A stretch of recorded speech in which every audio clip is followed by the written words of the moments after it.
What's up, guys? I'm going to talk about a couple of things. This is basically just an update video, but I have a few topics that I want to talk about. I'll try to make them quick. Firstly, my weight. I'm at exactly 29 pounds. I say 30 pounds when people ask, but I'm at 29 pounds from surgery date down.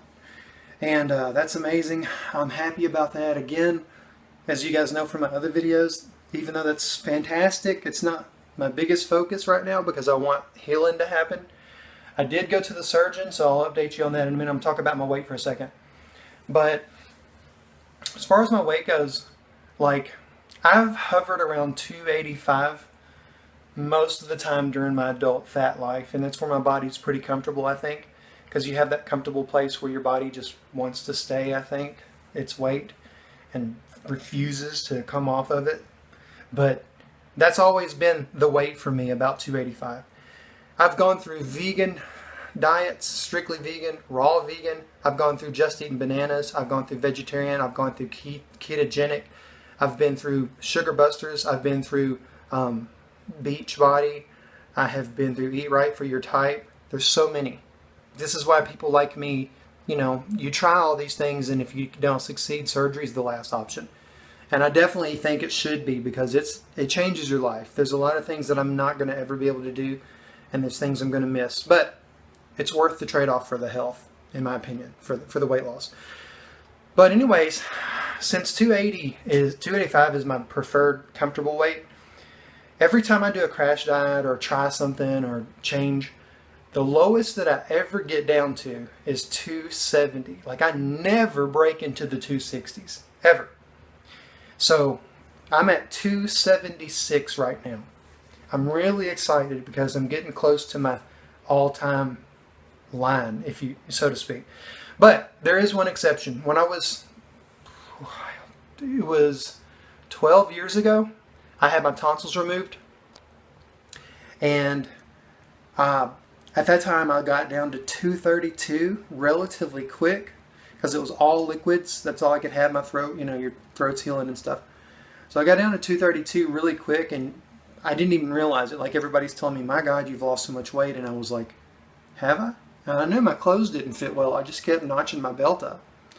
But anyways, I got down to 232 and kind of rebounded and came back up relatively quick, because I went back to my normal. When I started eating, I ate normally, which for me means a giant helping or 2 or 3 completely. I don't stop eating until I'm just absolutely stuffed full. Like, that's what kept me fat my whole life.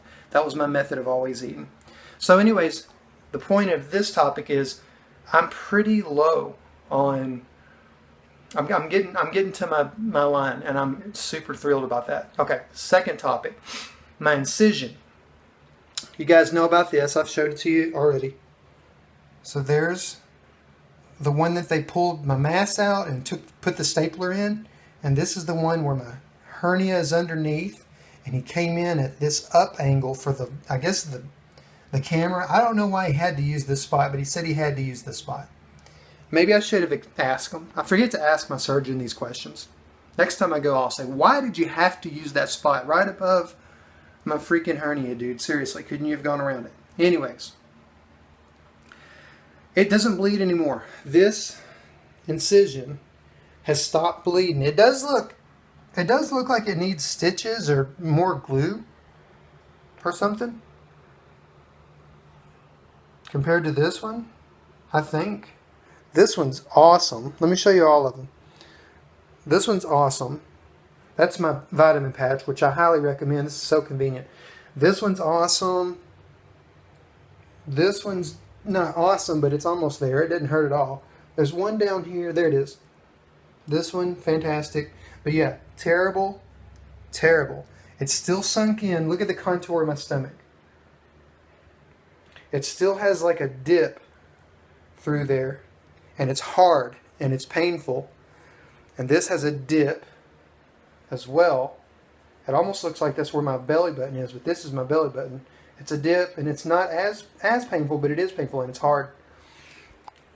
He said those hard, I went to the surgeon, he said those hard areas are hematomas and seromas that have formed hematomas, some of these omas or whatever they're called.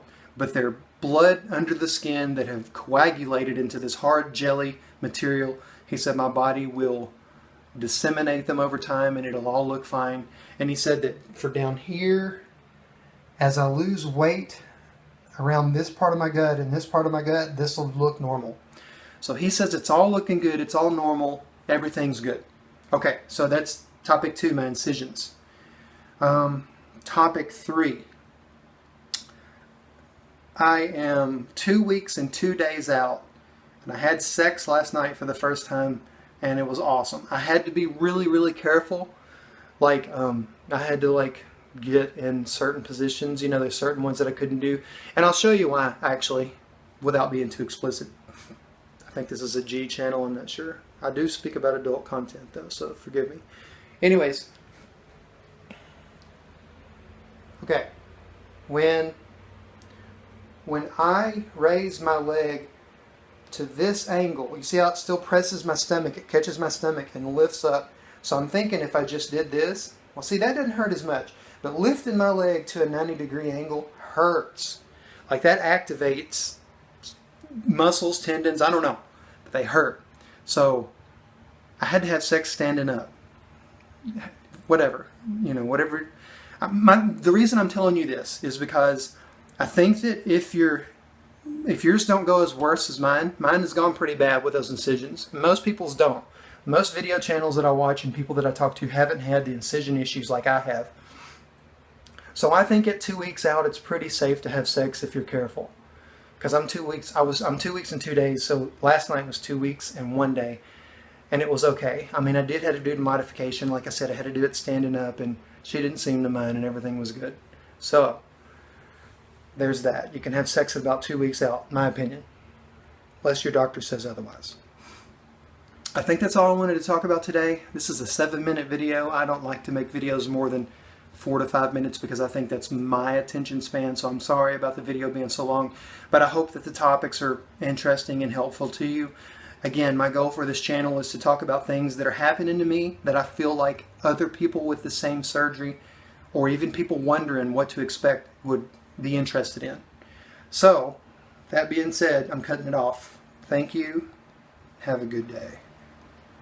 I thought about something that I need to add. Again, I try to tell you guys everything. When I was having sex, this is Amendment A. When I was having sex, my stomach with all of the, my girlfriend knows that it's been bleeding, and she helps me bandage it sometimes, and so she knows the contour is funky and I've got all the bruising. So I had to wear my t-shirt while we were having sex so that she couldn't see that, because it was throwing her off while she was trying to get hers. So if you're a person who's had a surgery that has a lot of bruising and a lot of unsightly stuff to your stomach like mine, you may have to keep your shirt on when you have sex or you'll turn your partner off. It's just the price of having sex, so maybe worth it to you, maybe not, I don't know. It didn't bother me at all. Alright, so there's that. Have a good one.